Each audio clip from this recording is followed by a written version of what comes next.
So, good evening, everyone. Let me start by welcoming you all to this talk and thanking you for taking the time to consider joining ACE Voluntary Organization.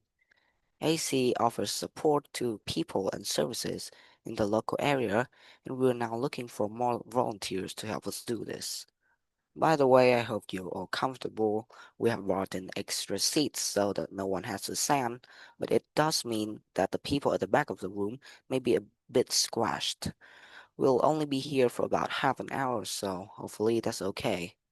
One of the first questions we're often asked is how old you need to be to volunteer.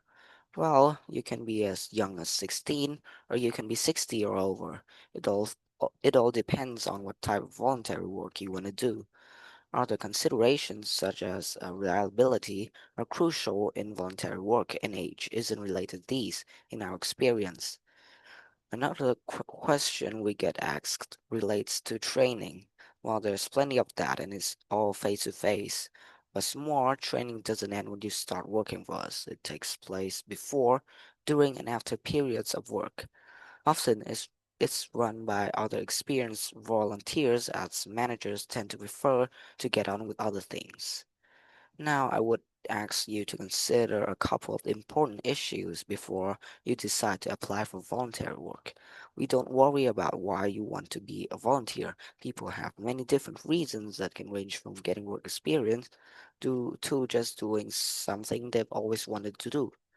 But it is critical that you have enough hours in the day for whatever role we agree is suitable for you.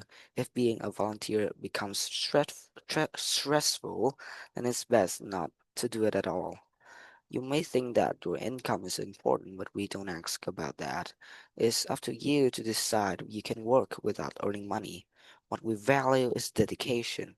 One of our most loyal volunteers earn very little themselves, but still give their full energy to the work they do with us. Okay, let's take a look at some of the work areas that we need volunteers for and sort of things that would help you in those. You may wish simply to help us raise money. If you have the creativity to come up with an imaginative or novel way of fundraising, we'd be delighted, as standing in the local streets or shops with a collection box can be rather boring.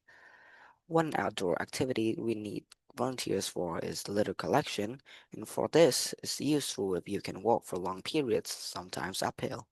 Some of our regular collectors are quite elderly but very active and keen to protect the environment. If you enjoy working with children, we have three vacancies for what are called playmates. These volunteers help children learn about staying healthy through the range of out of school activities. You don't need to have children yourself, but it's good if you know something about nutrition and can give clear instructions. If that doesn't appeal to you, maybe you would be interested in helping out at our story club for disabled children.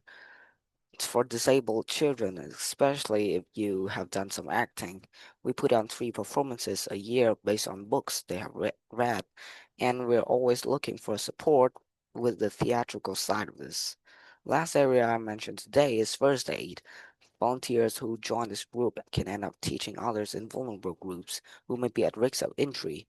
Initially, though, your priority would be to take in a lot of information and not forget any important steps or details. Right, so does anyone have any questions?